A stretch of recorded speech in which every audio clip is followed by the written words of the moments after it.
ভয়াবহ বন্যায় ডুবছে বাংলাদেশ।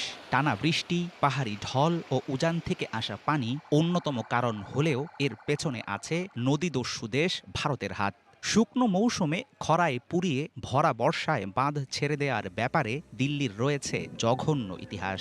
নিজেদের বাঁচাতে ৩১ বছর পর এবার দেশটি খুলে দিল ত্রিপুরার ডুম্বুর জলাধারের স্ল্যাপগেট।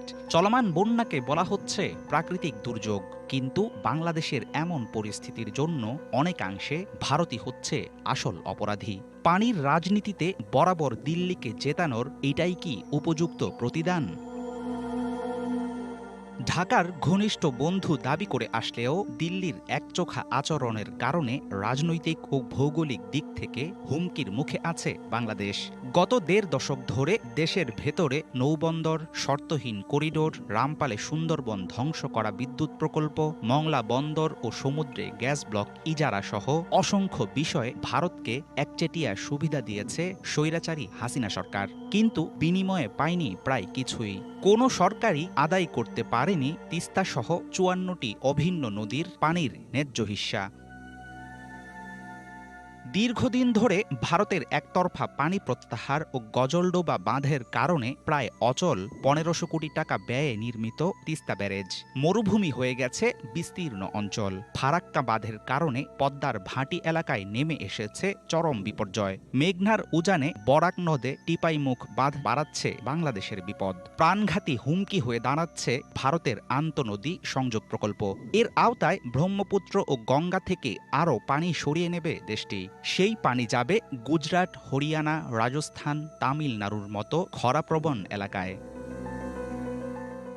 এক বা একাধিক দেশের সীমান্ত অতিক্রম করে প্রবাহিত নদীকে বলা হয় আন্তঃসীমান্ত নদী।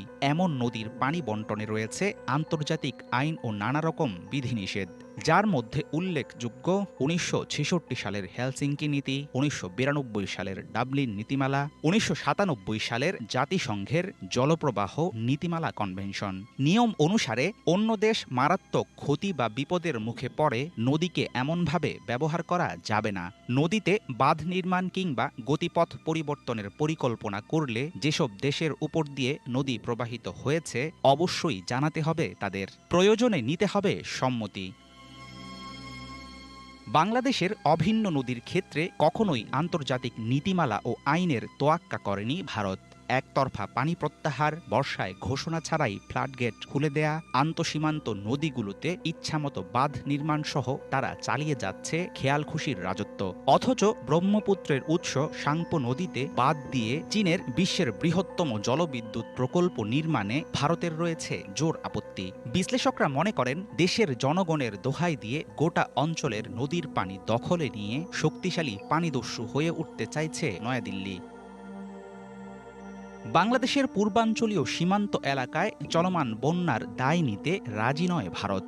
২২ আগস্ট বৃহস্পতিবার এক সংবাদ বিজ্ঞপ্তিতে এমন মন্তব্য করেছে দেশটির পররাষ্ট্র মন্ত্রণালয়।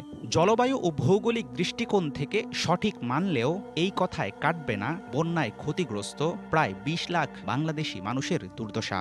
বিশেষজ্ঞরা মনে করেন অভিন্ন নদীর উপর ভারতের একচেটিয়া দখল ঠেকাতে শীঘ্রই বাংলাদেশকে চাইতে হবে আন্তর্জাতিক মহলের জোর হস্তক্ষেপ।